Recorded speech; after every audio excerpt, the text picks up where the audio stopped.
যদি কোনো লোক পেশার খাতিরে রিবা নেয় অথবা দেয়, যেটাকে এখানে দ্বীনের ভাষায় বলা হয় ইন্টারেস্ট, তাহলে কি এমন যে তাদের রোজা কবুল করা হবে না?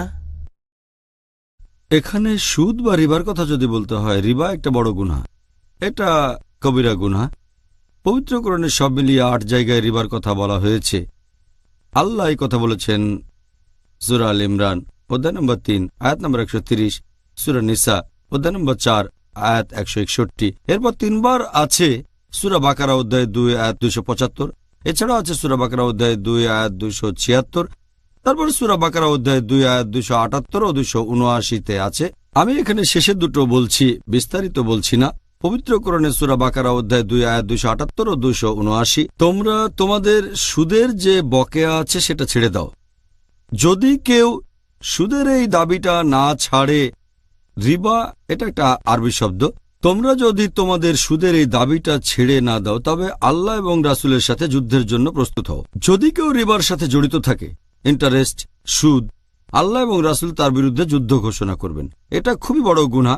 মদ খাওয়ার চেয়েও এটা বড় গুনাহ। এটা মাদকদ্রব্য সেবনের চেয়েও একটা বড় গুনাহ।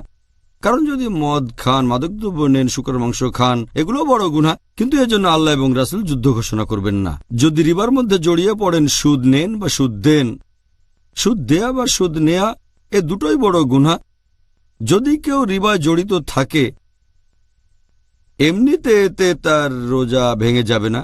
কারণ রোজা ভাঙা যে কারণগুলোর কথা বলেছি সব মিলিয়ে 10টার কথা, এর মধ্যে রিবা নেই, তবে বড় গুনাহ এটা। রিবা থেকে নিজেদের বিরত রাখবো, বিশেষ করে রমজান মাসে, কারণ এটা হলো ক্ষমার মাস, আশীর্বাদের মাস।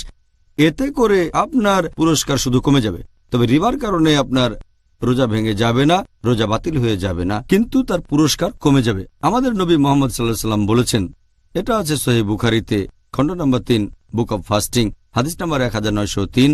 আমাদের প্রিয় নবী বলেছেন, কেউ যদি মিথ্যে কাজ আর মিথ্যে কথা থেকে বিরত না থাকে, তাহলে তার পানাহার থেকে বিরত থাকাতে আল্লাহর কোনো প্রয়োজন নেই।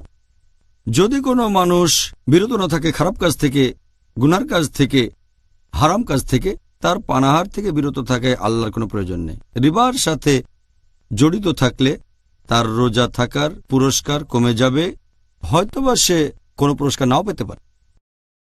সুবহানাল্লাহ, ব্যাপারটা বেশ সিরিয়াস, তাই না? আর আমরা জানি যে দুর্ভাগ্যজনকভাবে অনেক মানুষ মনে করে যে এই ইন্টারেস্ট বা রিবা তাদের একটা অর্থনৈতিক নিরাপত্তা দিচ্ছে। দোয়া করি আল্লাহ যেন আমাদের রক্ষা